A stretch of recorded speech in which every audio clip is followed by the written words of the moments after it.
ও আমার মুসলমান ভাইরা, কত মানুষ এই জীবনে দেখলেন, কত মানুষের জানাজা পড়লেন, কত মানুষকে কবরের মধ্যে রাখলেন।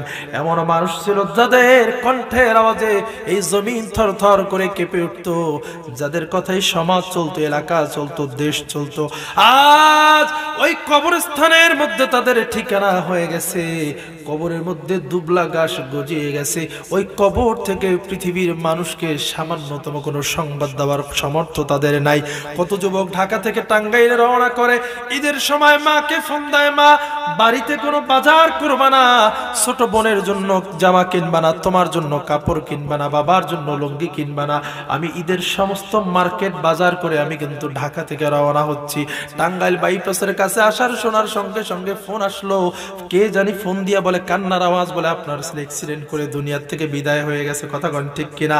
লঞ্চে করে বরিশালে রওনা হয়, ওই চাঁদপুরের কাছে গিয়া পদ্মার মোহনায় লঞ্চ ডুবি হয়ে কত মায়ের সন্তান এই দুনিয়ার থেকে বিদায় হয়ে যায়। কত বিবাহ বাড়িতে বর বিবাহ করার জন্য রওনা হয়ে যায়, অ্যাক্সিডেন্ট করে মরা লাশটা বাড়িতে ফিরে আসে। যেই বাড়ি একটু আগে বিয়ের আমেজ ছিল, এখন সেই বাড়িতেও কান্নার রোল পড়ে যায়। এই কারণে এই 2 দিনের জীবনের কোনো গ্যারান্টি নাই। আছে নাকি? জোরে বলেন আছে নাকি? আরো একটু জোরে বলেন আছে নাকি?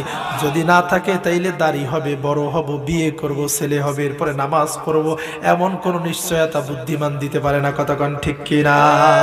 আমার মুসলমান ভাইয়েরা, এই জন্য যেহেতু মৃত্যুর কোনো সময় নাই, নির্দিষ্ট কোনো স্থান নাই, সব সময় মুমিন মৃত্যুর জন্য প্রস্তুত থাকবে। কারণ তওবা করার পূর্বে আজরাইল কিন্তু কোনো অনুমতি নেয় না। কতক্ষণ ঠিক কিনা?